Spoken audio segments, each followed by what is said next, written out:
ആർക്കാ? നന്ദേട്ടന്. ഇങ്ങതാ, ഞാൻ കൊടുക്കാം. വേണ്ട വേണ്ട, ഞാൻ കൊണ്ട് കൊടുത്തോളാം. എന്റെ കയ്യിൽ നിന്ന് ചായ വാങ്ങി കുടിക്കുന്ന നന്ദന് കൂടുതൽ ഇഷ്ടമെങ്കിലോ? അത് പണ്ട്. ഇപ്പൊ എന്റെ കയ്യിൽ നിന്ന് വാങ്ങി കുടിക്കുന്നതാ ഇഷ്ടം.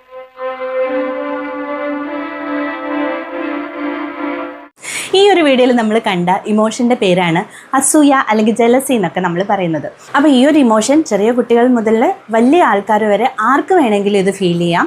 പക്ഷേ കുഞ്ഞു കുട്ടികൾക്ക് ഇത് മനസ്സിലാവില്ല, അവർ വിഷമിച്ചിരിക്കുകയുള്ളൂ. പക്ഷേ മുതിർന്നവരാണെങ്കിൽ അതിനെ പെട്ടെന്ന് തന്നെ മനസ്സിലാക്കുകയും ഇതത്ര സന്തോഷമൊന്നും തരാത്ത ഒരു ഇമോഷൻ ആയതുകൊണ്ട് തന്നെ നമ്മൾ എത്രയും പെട്ടെന്ന് അതിൽ നിന്ന് പുറത്ത് കടക്കാനായിട്ട് ട്രൈ ചെയ്യുകയും ചെയ്യും. ഒരു ഫാമിലിയിൽ ഒരു കുട്ടിയെ ഉള്ളെങ്കിൽ നമ്മൾ ആ കുട്ടീനെ വളരെ സ്നേഹിച്ച് ലാളിച്ച് പ്രൊട്ടക്റ്റ് ചെയ്തൊക്കെ ഇങ്ങനെ വളർത്തിക്കൊണ്ട് വരും. അപ്പോഴായിരിക്കും രണ്ടാമത്തെ ആളിൻ്റെ വരവ്. അപ്പോൾ ഈ മൂത്ത കുട്ടിക്ക് ഇളയ കുട്ടിയോട് നോർമലായിട്ട് തോന്നുന്ന ഒരു ഇമോഷൻ തന്നെയാണ് ജലസി അല്ലെങ്കിൽ അസൂയ എന്ന് പറയുന്നത്.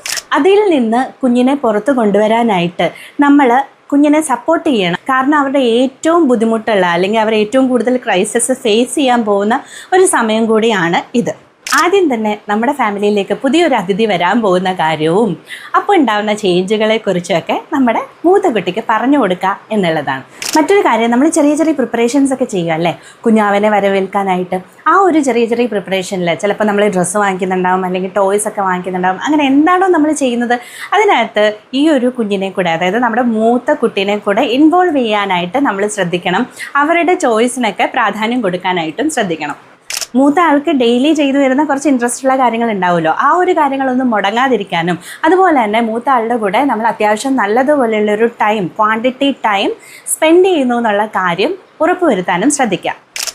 വേറൊന്ന്, നമ്മുടെ ചെറിയ ആൾ വന്നതിന് ശേഷം അവരുടെ ചെറിയ ആവശ്യങ്ങളൊക്കെ ഉണ്ടാവും. ഏതെങ്കിലും ടോയ്സ് ഒക്കെ എടുത്തുകൊണ്ട് വരാൻ, അല്ലെങ്കിൽ അവരെ കുളിപ്പിക്കുന്ന സമയത്തൊക്കെ നമ്മൾ മൂത്ത ആളുടെ ഹെൽപ്പ് കൂടെ ഉറപ്പുവരുത്തുക. പിന്നെ ഈ ഒരു കാര്യങ്ങളൊക്കെ അവർ ചെയ്യുമ്പോൾ അതിനെ അപ്രീഷിയേറ്റ് ചെയ്യാനും നമ്മൾ മറക്കാൻ പാടില്ല. ചെറിയ കുട്ടീനെ കാണാനും അവരോട് കളിക്കാനും ഒക്കെ മൂത്താൾക്ക് വളരെ ഇൻട്രസ്റ്റ് ആയിരിക്കും. അത് കുഞ്ഞാവനെ ഒന്ന് തൊട്ട് നോക്കാനൊക്കെ. അപ്പോൾ അതൊക്കെ നമുക്ക് അനുവദിച്ചു കൊടുക്കാം നമ്മളുള്ളപ്പോൾ. അതുപോലെ തന്നെ ചെറിയ കാര്യങ്ങളൊക്കെ ഉണ്ടാവുമല്ലോ, അവരുടെ സ്നേഹം പ്രകടിപ്പിക്കുമ്പോൾ അല്ലെങ്കിൽ അവരെ കുഞ്ഞാവനെ നല്ലതായിട്ട് നോക്കുമ്പോഴൊക്കെ നമ്മളത് അപ്രീഷിയേറ്റ് ചെയ്യാൻ ഒരിക്കലും മറക്കാൻ പാടില്ല. പൊതുവേ നമ്മൾ അവരെന്തെങ്കിലും ചെറിയ കുരുത്തക്കേട് കാണിക്കുമ്പോൾ നമ്മളത് പറയാറുണ്ടല്ലേ. അതിന് പകരം അവരുടെ പോസിറ്റീവായിട്ടുള്ള ക്വാളിറ്റീസിന് മുൻതൂക്കം കൊടുക്കാനും അതിനെ ഒന്ന് പ്രശംസിക്കാനും നമ്മൾ ഒരിക്കലും മറക്കാനായിട്ട് പാടില്ല. ഈ ഒരു സമയമായിട്ട് അഡ്ജസ്റ്റ് ചെയ്ത് വരാനായിട്ട് കുറച്ച് സമയം എടുക്കുന്നുള്ള കാര്യം നമ്മുടെ മനസ്സിലുണ്ടാവണം.